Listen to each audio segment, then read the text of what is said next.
I'm delighted to say I'm joined by the former major winner, Nathan Aspinall. Thanks again for the time, Nathan. How are you doing? Yeah, very well. How are you? Doing well, thank you. And we last spoke to you just after the Premier League, the league phase. You qualified for the playoffs, and then just after that you were back outside of the UK. We had the World Series finals, the European tour, and I know you were looking forward to seeing some fans back amongst the crowds again. How pleased were you to see the fans back for those early few weeks? Yeah, it was good. Obviously, I'm one of the players that are really missing the fans. I think without the fans, it's not, it's not darts. It's not the same. The buzz kind of goes from it. So yeah, it was good to see a few of the fans back, and obviously just kind of you kind of realise how much you do miss them when they've not been there. But yeah, it was definitely nice to see a few faces in the crowd. And I know when we spoke last time you were hopeful of seeing some fans back for the playoffs that were due to be at the O2. What was your reaction when you found out it wasn't going to be at the O2 and it was going to be behind closed doors to finish things off? Yeah, obviously I was I was gutted really. Player's dream to play at Alipate, playing the biggest stages of all, and obviously the O2 for me would have been absolutely fantastic. It's in a massive arena, 10,000-15,000 people there. It would have been absolutely brilliant, but it is what it is. At least I made the playoffs, so I was just happy that the event was going ahead, and unfortunately it was behind closed doors, but hopefully one day I'll get to that O2. Definitely. And looking back at that night, Peter Wright, your opponent in the semi-finals, he was quite bullish about his chances in the media of winning the title. Not that you needed any extra motivation, but how did you feel when you heard those comments? He gave me, like you say, more motivation to beat him. I've always got on with Peter, and I know there's a lot of digs always happens, before games, after games, between players on social media and in interviews. And I thought, not only to myself, but I thought it was a disrespectful comment to Gary and Glenn, basically writing us off. So it did give me that extra, 2 or 3%, the extra will to beat him, and he knew that. I'm one of the players that you don't really want to annoy because it kind of brings the best out of me, and that's what it did, and it made it extra special when I did beat him that night. Yeah, and you mentioned Gary and Glenn. They of course played the first semi-final. Obviously you were busy getting ready to play that second semi-final against Peter, but did you follow that game at all? Because at one point it looked like Gary was going to get over the line, miss the match starts, and Glenn came through in the decider. Yeah, obviously we have TVs in the back room, so we can see exactly what's going on. And to be fair, I thought I played quite well against Peter, but I think the overall standard on that night was quite poor, especially their game. It wasn't great, but of course I was having a look because obviously in my head that's who I was playing in the final, because in my own head obviously I was thinking that I was going to win that game, so I was looking to see who was going to play. But yeah, it was certainly a strange game, and it was very unlike Gary to throw an opportunity away like that, but it's darts, and it happens to us all. And you get past Peter, and it was a very close final against Glenn. He just pulled away at the end. And did you have much time really to get over that one, because it was only a few days later you were back playing on the European tour over in Germany? Did that help, having a new challenge to focus on straight away?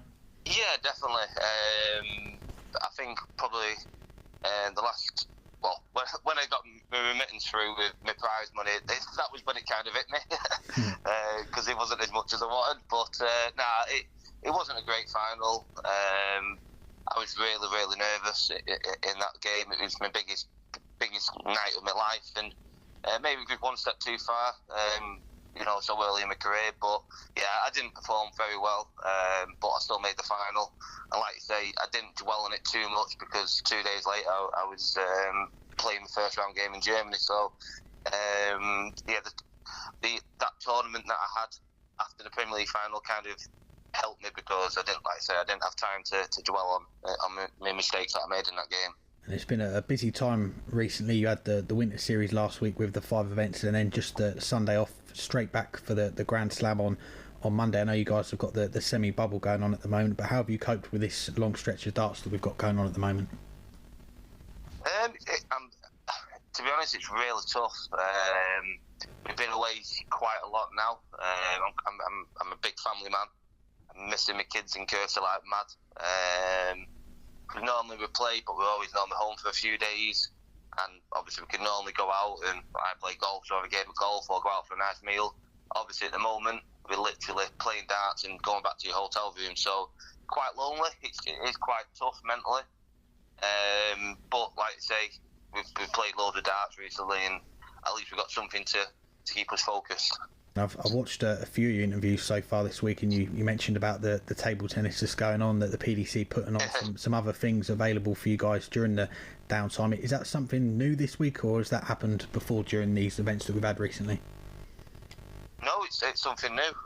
We had I think it was either the match play or the Grand Prix. We had the table tennis and like a little small pool table. I thought it was actually provided by the sponsors, but I've now found out it was the PDC. So we've got a full-size pool table now, table tennis, foosball, there's a dartboard in there. A few of the lads play cards, poker, and stuff like that. So yeah, it's good of them because, like I say, it's very hard because we've got nothing to do, and certainly, like I say, if you win, obviously you're really happy and you're buzzing. So it's nice just to have a couple of hours relaxing. Like I say, playing table tennis with the lads, it's a bit of fun and it takes your mind away from the darts. Good to hear. And I imagine really with the Premier League, only the 8 of you for most of it during that 2-week run. Is this bubble a little more relaxed in terms of the atmosphere? Because with the Premier League, we know the race for the playoffs, it was so tight during that whole 2 weeks. Yeah, it would be quite good, the semi-bubble, if there was like restaurants and stuff that we could go to and like I say, get out of the hotel and but we can't do that at the moment. So we are pretty much in a bubble, to be quite honest with you, because there's nothing we can actually do apart from be in the hotel. So like I say, it's tough, but there's a few lads, we all get on together off the board. We all have our little groups. I knock around with like Chizzy, Smithy, Joe Cullen, plays like that. We all get on, we all have a laugh together, and it's quite nice just to, we do support each other because we're all in the same boat. It's quite tough and we're all missing our families, but we support each other and we do what we have to do. Looking at your group in the Grand Slam, you started off with a win on Monday against the BDO world champion Wayne Warren, who we had on the show last week, and we know from your early days breaking through it was the Challenge Tour and the Development Tour. But did you ever play much BDO stuff at all? No, I think I won like a regional qualifier once to play in the it was either the World or the World Masters qualifiers when it was in maybe Wolverhampton or something like that. We played. I played one event, got beat 3-0, and that was as far as my BDO days went. To be quite honest with you, I played the Development Tour instead of doing the BDO circuit. I chose to do the Challenge and the Development Tour. So yeah, I never played BDO. I got through in at the deep end. Yeah, good stuff. Well, we're going to find out tonight who you're going to play in the last 16, Gerwyn Price, Ryan Joyce or Johnny Clayton. We know you love playing Gerwyn Price. You've had a lot of great games with him in the past. Are you going to be keeping a close eye on that tonight? Yeah, definitely. I'll put it on in the room. I'll probably watch the darts. Not something I normally do, but I say all the lads that I knock around are playing tonight, so I can't beat anyone at table tennis tonight. So I'll probably watch the darts.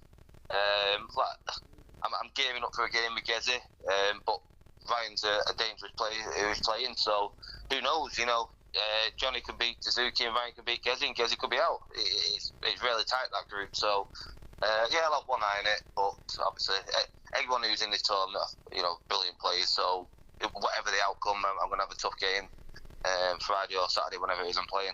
Yeah, it's going to be interesting to see. And last one, really, before we let you go, we know next week, looking ahead, you've got the Players' Championship final still in Coventry behind closed doors. The World Championship, though, that's the one that everyone really wants to know about as far as fans and everything. What have you heard so far? I've heard there's no fans. I've not heard that from the boss. Matt's not actually told us that, but rumour has it there is no fans. I think he said on previous interviews he'll make a decision 4 weeks before. That's how much time he needs to obviously sell tickets if there are fans or set everything up if there isn't fans. But everything that's going on, we're still going to be in lockdown 2nd of December. I can't see how we can have fans, unfortunately, because even though it's still the biggest tournament of the year and it's a World Championship, it will not be the same this year, unfortunately, because I normally have good runs at the Worlds. I'm really looking forward to it this year, but it's going to take a little bit out of it without the 4,000 or 5,000 screaming fans who are all on the Christmas do, drunk. Definitely. Well, Nathan, always nice to have a catch up with you. Thanks for taking the time out on your off day before you get back playing again, and wish you all the best for the rest of the week in the Grand Slam. Yeah, brilliant. Cheers, pal. Thank you very much.